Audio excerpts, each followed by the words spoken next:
মুহূৰ্তত জনাবলৈ চোৱা এটা ব্ৰেকিং নিউজ ধুবুৰী বালাজান আৰক্ষীৰ ড্ৰাগছ বিৰোধী অভিযান ডুমৰ দহৰ 17 নং ৰাষ্ট্ৰীয় ঘাইপথত অভিযান চলাই আটক এজন ড্ৰাগছ সৰবৰাহকাৰীজনৰ পৰা উদ্ধাৰ 24টা ব্ৰাউন চুগাৰ ভৰ্তি কণ্টেইনাৰ আটকাধীন গৌৰীপুৰ থানাৰ মধু শোলমাৰী দ্বিতীয় খণ্ড গাঁৱৰ চাহ আলম হক ঘাইপথৰ কাষত গ্ৰাহকক বিক্ৰী কৰিবলৈ লওঁতে আৰক্ষীয়ে গোপন খবৰৰ ভিত্তিত আটক কৰে উদ্ধাৰ হোৱা ড্ৰাগছৰ ওজন প্ৰায় 26 গ্ৰাম নীলপুরে গাঁও ফির কোটাই হ্যাঁ ওই মধুসূনবাড়ি নীলপুরে গাঁও নাইদের গাঁও রইবি নাইদের গাঁও হ্যাঁ এগুলো কি আছে এগুলা মই না জানো নাম কি তো এটার কি নাম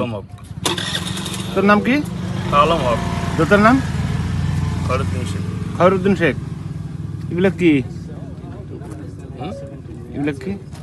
মই না জানো এমনি এটা আচ্ছা মোড়া লইলে জানিয়ে মুখ শো করে মোড়া না এমনি সকরা আর বলে মোটেই না আসল না আরে দেখো এই জায়গা বলে মোটেই না আসল তো হ্যালো এলা আমরা কথা জানে ধুবুৰীৰ পৰা আছিকুলৰ ৰহমানৰ ৰিপৰ্ট ডেইলি 24